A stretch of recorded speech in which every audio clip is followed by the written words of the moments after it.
rushing. This is the consideration of proposed letter to California Public Utilities Commission and state representatives in opposition to the rate increase proposed by California Water Service Company for Lucerne service area. Right, thank you, Mr. Chair, members of the board.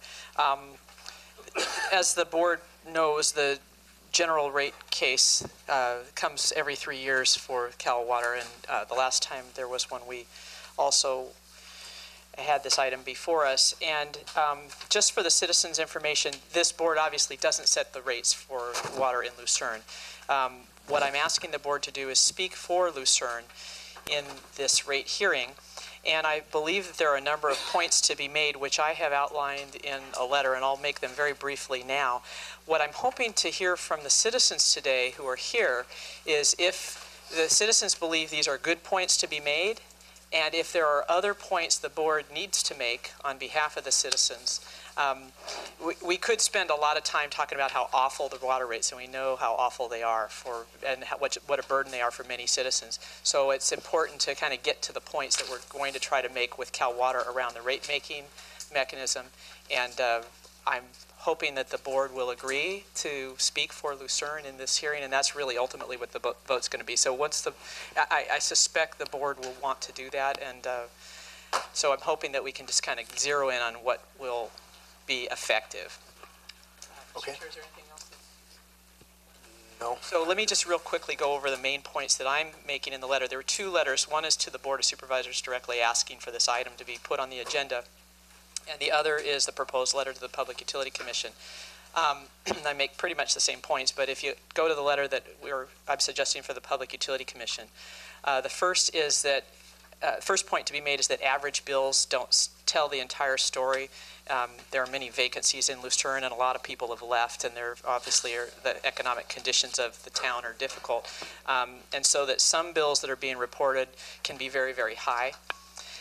The second point is that the community is in a downward economic spiral that is perpetuated by the cost of this water system. This particular water system costs a lot more than other systems that we're used to. And as this board knows, we manage a number of water systems ourselves, so it's not unheard of to see the cost of water systems go up.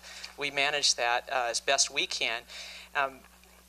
There are many costs that Cal Water has included in their general rate case that this board would not even consider in a year like this that we have in our current water systems.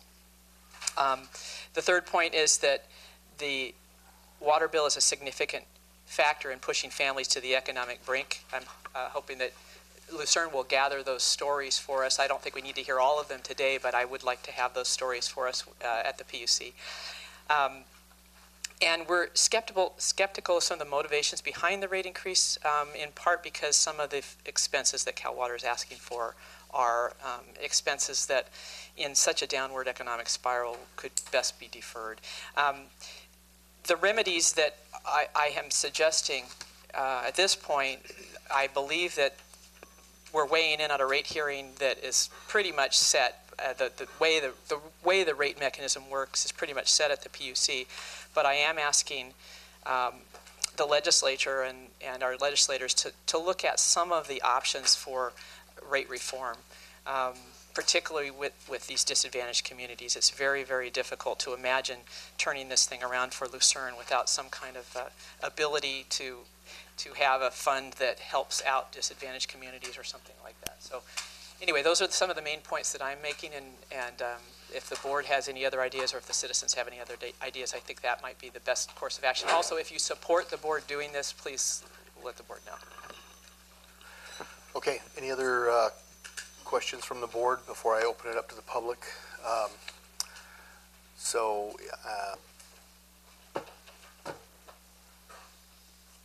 Hello, my name is Kurt McKelvey. I'm a concerned citizen and a ratepayer in the town of Lucerne.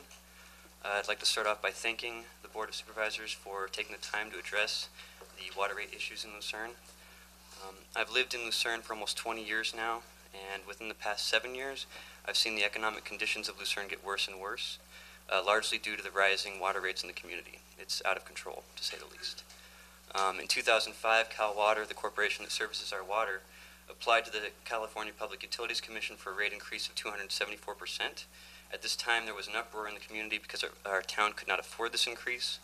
At the time, the California Public Utilities Commission approved an increase in the neighborhood of 129%, but since 2005, our water rates have gone up over 350%. Water rates are expected to continue rising as well. The people of Lucerne have recently been informed of Cal Water's intent to request a rate increase of 77% this year, which would raise the water rates by $6.08 from, so basically it would change the water rates from $7.90 per 100 cubic feet to $13.98 per 100 cubic feet. The average water use in Lucerne is 700 cubic feet of water per month, meaning that the average water ratepayer in Lucerne is currently being charged $102.66 per month for water. And with another rate increase of 77%, this will increase the average bill to $142.88 per month. And we're charged bi-monthly, so that would be about a little under $350 every 2 months. Or I'm sorry, $300. So the people of Lucerne just cannot afford this. The 2010 U.S. Census says that Lucerne has a population of 2,411 people and a total of 1,215 households. 13.1% of our households have income below the poverty line. 716 households, or over 50% of the community, 58.9% exactly, of the households in Lucerne are on Social Security income. 10.3 are on supplemental security income, and of that, the mean yearly income is $6,916, which is a mean monthly income of about $576 for those on that program. Basically, of the 2,411 people that live in Lucerne, only 772 of them were shown to be employed, according to the 2010 U.S. Census. The mean travel time to work is 35 minutes, which indicates that most people who work wish to find work have to go out of town to do so.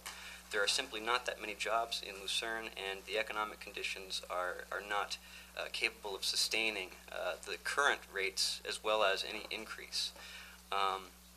As things stand, I found that Cal Water pays Yolo County $55 per acre foot of water, which adds up to a rate of about 12.6 cents per 100 cubic feet. Cal Water then turns around and sells that water to us at $7.90 per 100 cubic feet. If you do the math, that means that for every $55 investment that Cal Water pays Yolo for the acre foot of water, they're expecting a return of $3,444.41. So that's a 6,275% markup between how much they pay Yolo for the water and how much they're charging us for the water. Now that doesn't figure in the water filtration and distribution costs or administrative costs, but I'm almost certain that those costs are not high enough to warrant a 6,275% markup.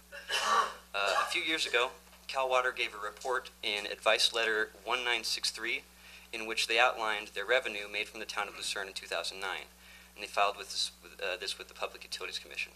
And on page 11 of that report, they stated that they generated $65,000 each month in service charges alone,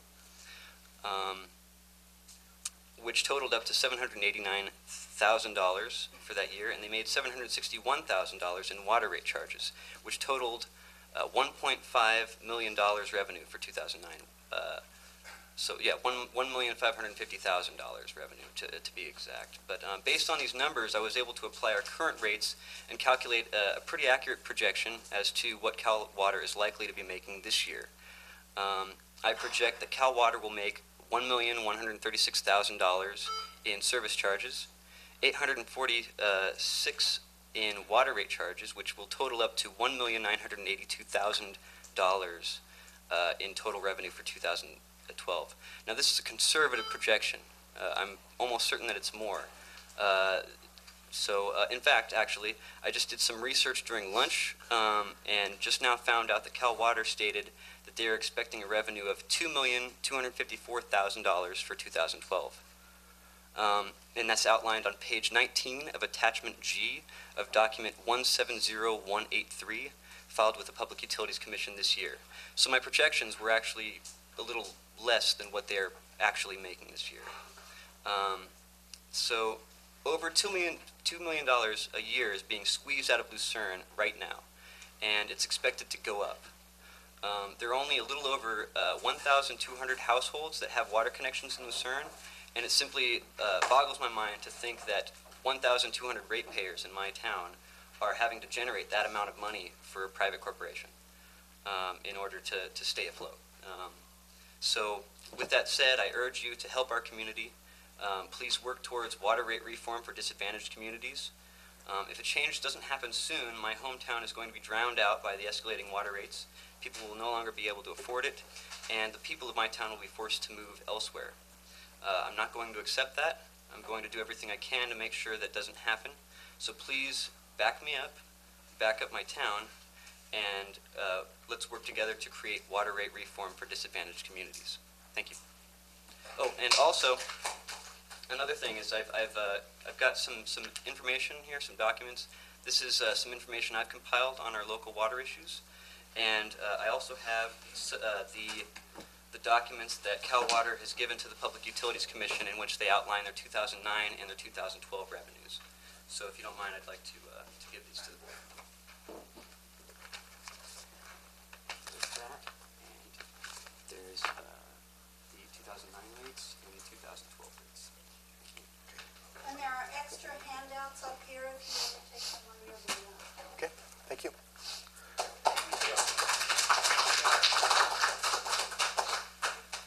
I'm Karen Kennedy.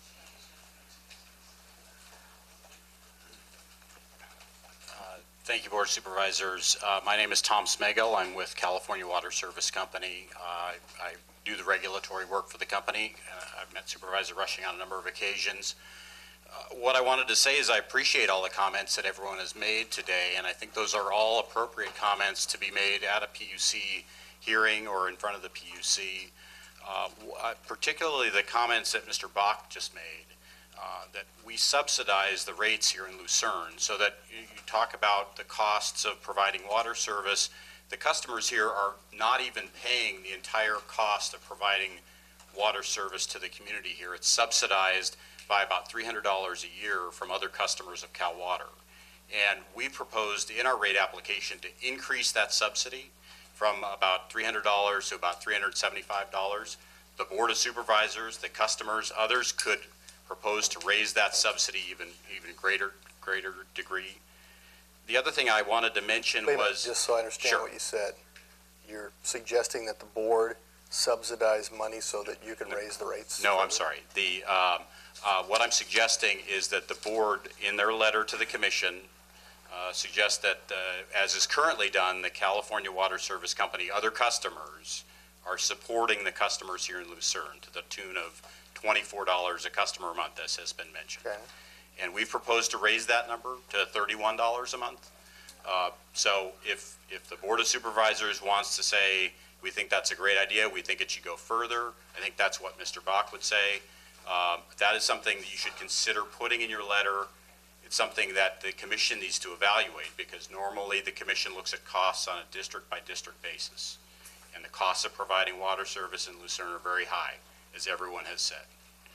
The other thing I wanted to mention is I think there were some statistics that about 40% of the customers in Lucerne may be low income, may be qualified for low income programs. We currently have about 30% of our customers on a low income program. That is, again, it's a $12 a month discount. It's a credit on the water. It's money. It's not fixing the problem. Okay, stop for a second, please. Here's a man who is not the one raising your bill. He's here as their representative, and I appreciate the fact he's there. And it's easy to pick on the person who's standing here that works for that company, but it's not accomplishing anything. If we can articulate the problem here and have him go back and tell them what the situation is, it'd probably be more helpful. Again, we have proposed to increase the low-income assistance. That's another area where the Board of Supervisors, the customers, could come out in support of a better low-income assistance program. But what I was going to say was that we have about 10% of the customers that may be qualified for such a program who are not currently enrolled in the program. It's very easy to enroll in the program. You go to our office there in Lucerne, get a very short paperwork, sign up for the low-income ratepayer assistance program, and it saves you some money. It's not the be-all and end-all, of course. Alan, or somebody, if Mark were here, he would be the one I could ask because he would know. And you probably already know the answer to the question. Okay. how does Lucerne compare with what the rest of the, the other, everybody's different. Everybody has a different water rate. And we've tried to get it somewhat uniform. It's just difficult to do based on the different systems. But have you guys looked at that at all? And then further that with, I don't know of any programs that we have where we're subsidizing money back to the ratepayer. So in lieu of doing that, we keep the rates low enough to where they're affordable without breaking the bank. So. Well, I would just say this sheet that the gentleman handed out has some comparison. Oh, okay, this was handed out. I don't know I if didn't it's get a chance to accurate. look at this I yet. can assume it is, but Okay. we didn't, I didn't do any research or talk to Mark and do any Okay. comparisons with any other areas. Rob, we do have, and I don't have it with me, but we do have comparison of Lucerne monthly average water rates relative to the other water rates around our system. When we operate systems. And that's what I want to compare to, Yeah, like our there's- system, not right. other systems around the state or the Right, country. so there are systems that are similar to the one that Lucerne operates, and we can do that comparison. Okay. And I'll have more to say in a little bit. I have just two more points Sure. to make. The first is that we are perfectly willing, and part of the process that we go through at the commission is have a full audit of all of our costs. And no one should be shy about asking why it costs so much to provide water service in Lucerne. We have very detailed records. We have good explanations of why the state and county and various other entities have mandated that we do things certain ways. We have reasons for the cost increases that are specific to Lucerne, and we can certainly explain those, and we will be explaining those to the commission staff. The commission has a dedicated staff of engineers and economists that are looking at our case as they do every year. And one of the things that really benefited, I think, Lucerne back in the 2005 rate case was that they organized a group to participate in the rate case process. And so one of the things I would do to encourage the folks in the room is to find a representative and come to the hearings and be a part of the rate process, understand what the costs are, and tell us where our costs are too high. And I don't mind that. That's part of the process. Of course, that we you go don't through. mind it, but the company you work for probably does. And No, I represent the company. I'm sorry. Here's my question. Why wouldn't they want that audit to occur and those suggestions to take place prior to the request for the rate increase? Remember that the request for a rate increase is an 18-month process. So we put in a request, and then the commission takes 18 months to process their audit and to evaluate. So they the do all that request. audit prior? They do all that within 18 months. We're talking about a rate increase that if it goes into effect, it's going to go into effect on January 1 of 2014. So we're not talking about changing the rates right now. We're talking about changing the rates, almost Right. a year and a half from now. Right, which will be here in It'll be a lot here quicker in- than, yeah. Sure. Well, and the only thing I have to go by is our process that we use for a rate increase, and we compare.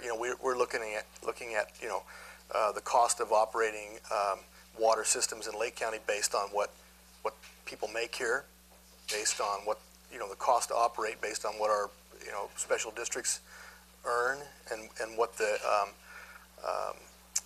cost is, the anticipated cost of replacement.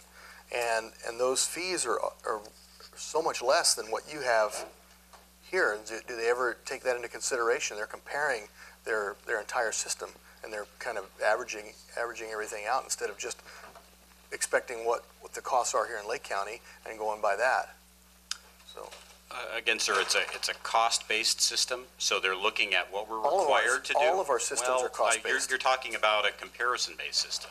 well, they're still So- it's based on the cost of operation. Well, and that's entirely what the commission does. And so what I Have they want denied to you tell guys you a is rate we're increase? required to do the work that we're doing. Have And if they denied you a rate increase? they have ever? changed our rate increase request Because every time. because I agree with what Becky said earlier.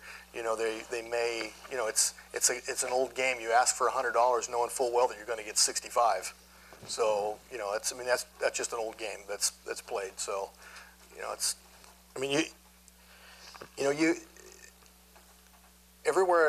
every community around Lake County will tell you that they're having their issues. They're not unique to Lucerne. And that's why every time we talk about rate increases, we talk about the socioeconomic conditions of that particular area. And when you have a business, like theirs, You have residents over there. I mean, you got a business over there that just survived an armed robbery, but they can't survive a rate increase. So I mean, we have some real problems here with this amount of rate increase, and you are the person that came here, so hopefully you can take this back to them that we do have a problem here. And I appreciate the fact that Denise brought it up to us, but I'm not sure. We got to work with what we can actually do, but I think we need to do everything that we can do to make sure that these rates are reasonable. And again, that's where the commission has come in with this subsidy program, which started in the 2005 rate case, started with the participation of the Lucerne community in the rate process. And so I would, again, encourage the board and encourage the community to get involved not only on making sure that our costs are reasonable, but making sure that the economic conditions are taken into account in any subsidy that's provided to the system, and particularly to the low-income customers that are in the system. Okay. I guess the only thing I'm suggesting is that the rate should be low enough where it doesn't have to be subsidized. Well, I'd love for that to be true. Yeah, just real quick, there's two approaches that we can take. One of them, obviously, is getting involved in the rate process and saying that, there are low-income programs out there, and we want that number to go up, and there are subsidies we're going to ask for, and we want that number to go up. So, that's, yes, we will ask that of the PUC. The other is there's an affordability issue here, and in the systems that we manage, Rob, there's one or two examples where a community could not afford a capital increase, for example, and that's where we go and we get grants from the state, or where we've offered a grant or a loan from the county, and we've done that because they're public systems. And in this case, because it's a privately owned water company, those options really aren't on the table, and it's not available to Lucerne, which is a real shame. Because it's a massive capital investment that's taken place in that community, and more is needed to improve the water pipes, et cetera. Now, my sense is that one of the things that we do as a board, we do have a rate-making process we go through, but we have, for lack of a better sense, a sense of affordability around what a town, what an individual can afford and what a business can afford in the community. And that's, as elected officials, we know what they can afford. And often the costs are greater than what the community can afford. So what we do is sometimes we stretch those costs over a longer period of time. We find other source to subsidize the cost, or we simply go without. We won't necessarily, like for example, we haven't had salary increases for our county employees this year or last year, and we probably won't as the economy sits the way it does, we won't. And yet that's one of the costs that CalWater asks for, regular salary increases for its employees. My sense is there's a way to go about this that is coming at it from a different direction, and that is that there should be an affordability index. That someone, any member of the community, whether they're low income or not, if they are operating within a baseline amount, there should be a number that bill doesn't go above. It's basically a baseline rate. And however we get to that, whether it's through increasing the subsidies to CalWater or whether it's looking at what regulatory costs are driving these equations, we've already started the process of literally killing this community economically. We can't keep going at this because we won't end up with any people left to you're going to have a $4.5 million plant with no ratepayers to pay for it. The other thing that needs to happen is we need to do what Rob is suggesting, which is take a look at a similarly situated system. And what does it cost for us to run a similarly situated system? And why are CalWater's costs so much higher? Is it because you contract out with people that charge you a lot more? Is there a sharing agreement or something that could happen that would keep your costs lower than they are? I mean, if it's true that the county system, we use lake water too in our systems, and we don't see water rates like this anywhere else around our system. So is there something that we're doing that's different? Is it because we're stretching those costs out longer, or is it because we have different methods of saving money? So those are the kinds of things that the PUC ought to look at, but from a legislative standpoint, there ought to be some kind of, it's kind of like the salary cap in baseball. those salaries were spiraling out of control until the owners were required to hit the salary cap number. Now they're getting creative in terms of how they manage that salary cap. And that The difference is no one's forced to watch the game. Exactly. Here they are. So. Jim? Well, a question that you may or may not want to or be prepared to answer. If the cost of operating the CalWater system in Lucerne is so high, why don't you put it up for sale?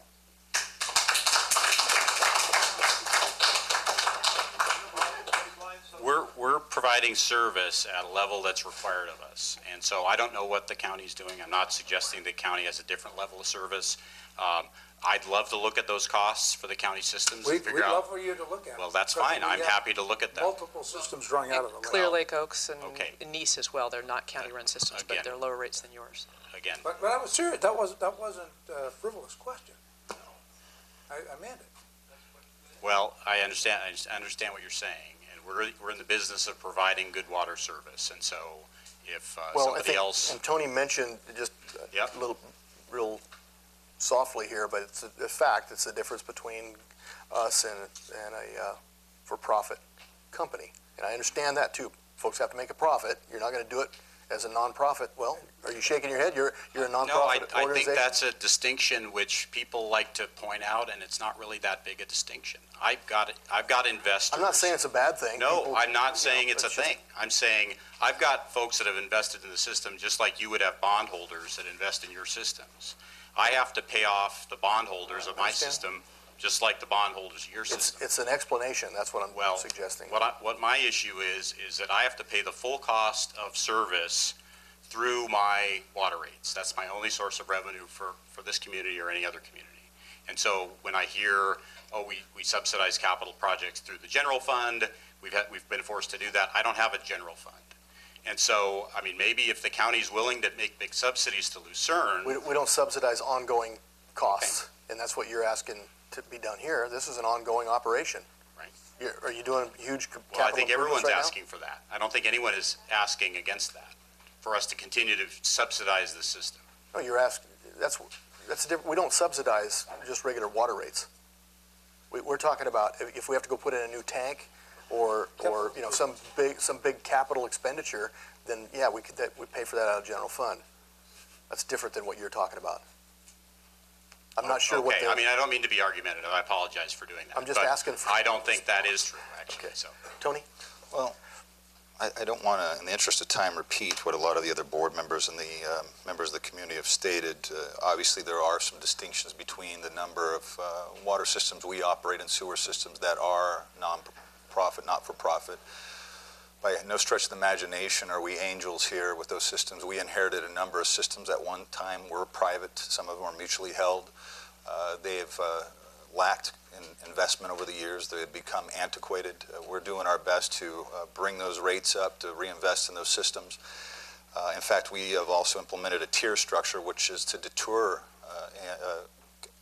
overuse or excessive demand, which I find interesting in your application. That part of the rationale is because of the decrease in water usage in our systems. We actually reward people for decreasing their water usage, and you somewhat have it upside down in terms of our approach with our systems. We really wanted to deter the excessive demand and usage, and that model is working for us, so I don't know why it wouldn't be applicable to your company's model and formula for operational cost and serving your customers.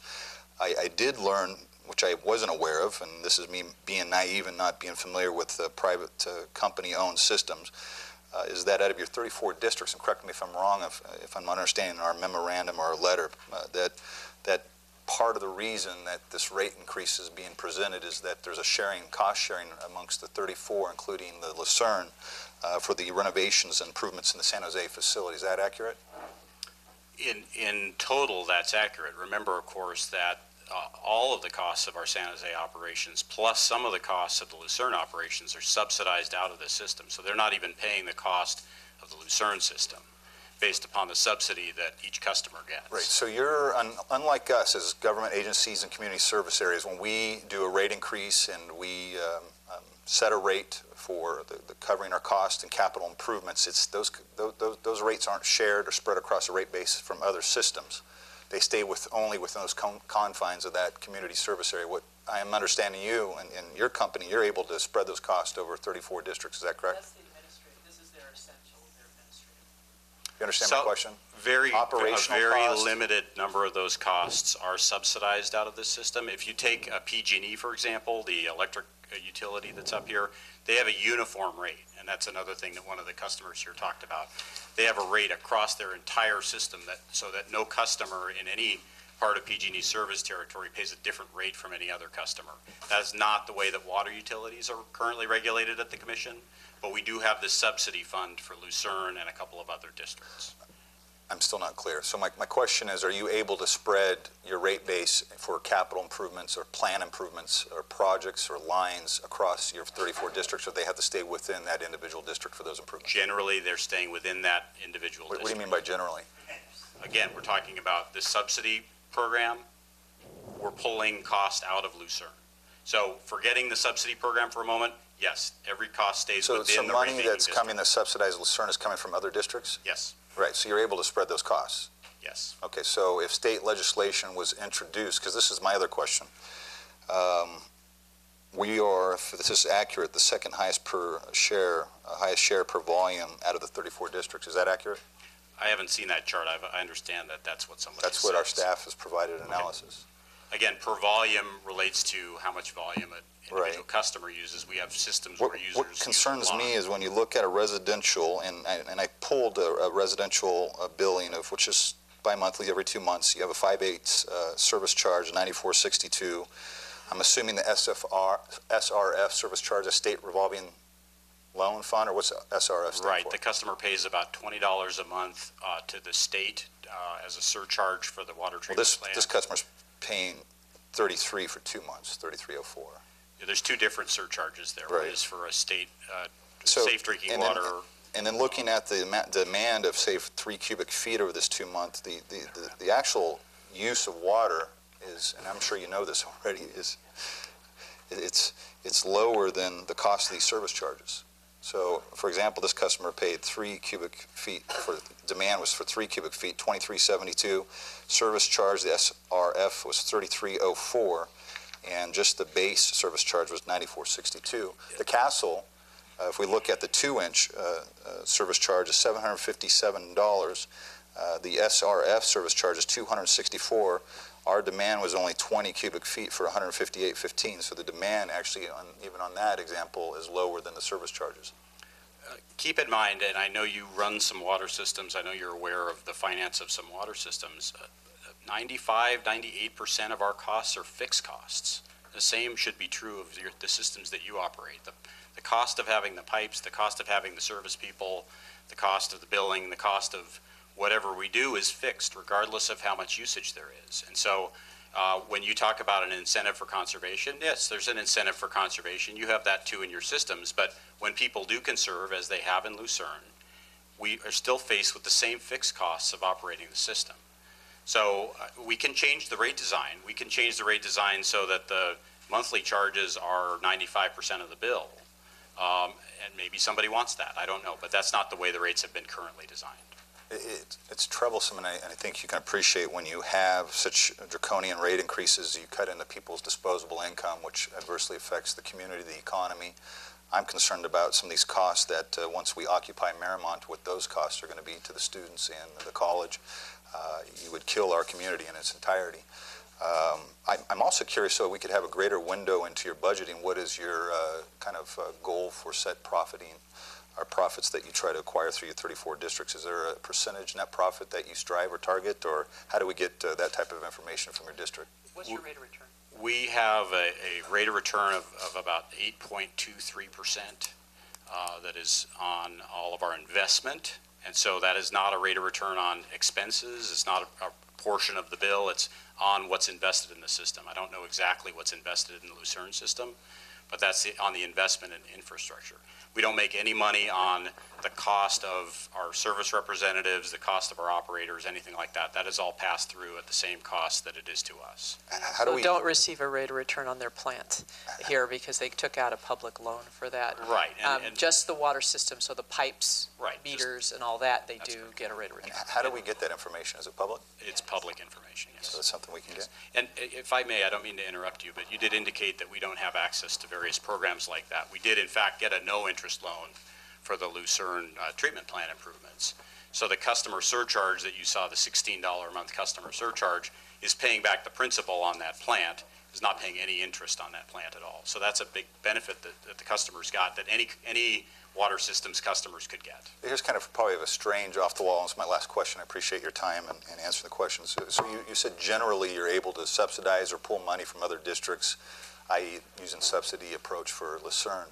If this is the crazy hypothetical that I have for you, in the event that there was interest in the state legislature, and we have our representatives here to introduce legislation that would mandate an equitable approach for spreading the cost around amongst the 34 districts, if it's held by one corporate company such as yourself, would that accomplish and bring in the rates down for different areas, especially those disadvantaged communities such as Lucerne?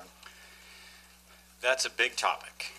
And what I would want to tell you is to be a little cautious with that, because while Lucerne is one of our highest cost rate-making areas, our other high-cost rate-making areas are in high-income coastal communities, such as the Palos Verdes Peninsula in the Los Angeles region and the Menlo Park, Atherton area, in the San Francisco Bay Area region. Those are very high-cost service areas as well. So if you make a blanket assumption that you should spread the rates out so that everybody pays the same, right, you're going to subsidize those folks as well, and people who live in Bakersfield, people who live in Visalia. I know it cuts both ways, but I think it warrants a full analysis. Absolutely, and in fact, the commission has a proceeding going on looking at that right now. And so I know you're addressing your letter to President Peavy. He's very interested in that. He's very interested in issues such as this. Well, we worked with him. We worked with him in PG&E, and I can tell you that he's not interested in a lot. Well, he's, again, I can't say anything about the electric side, of course, but what I can say is he was very interested in the last rate case when certain districts such as Lucerne got high rate increases relative to other entities in CalWater's system. He's implemented this proceeding looking at that very issue of should we have a statewide rate program. Well, I think it's worthy discussion. I think it is, and in fact, we've been discussing it, and we've had people from some of our high-cost areas there to discuss it. Nobody from Lucerne has been there, but others of our subsidized areas have. Yeah, I just don't see if Lake County's paying second highest per share per volume, how it could hurt Lucerne. I mean, you can compare. I'm not saying that it would. No, it wouldn't hurt Lucerne, of course. Yeah, I think it would help us. I think it would be a difficult situation for some of the other areas. Well, I would urge our representatives maybe to consider that dialogue, and maybe we can reach out to our representatives on that. I thank you for your time to answer my questions. Denise? Yeah, Tony, there is a way, I think, and we could, I'm not sure the process at this point. We should get this letter done today, and there's going to be a discussion, I would imagine, with our legislative folks, and we probably should come up with some more proposals there. But on the rate side, spreading rates among different communities, there is a way to look at the low income or disadvantaged level a little bit differently. So maybe a community doesn't qualify for that if you know. And that's really what we have now with the rate support fund. That could be expanded. I know it's inadequate. I know everyone would say it's inadequate. That's why this group and your organization at the Board of Supervisors can help promote that dialogue and make that happen. So I thank you all for your time today. Okay. Appreciate it. Okay, so we're into an hour and a half here, so if we have anything additional to add.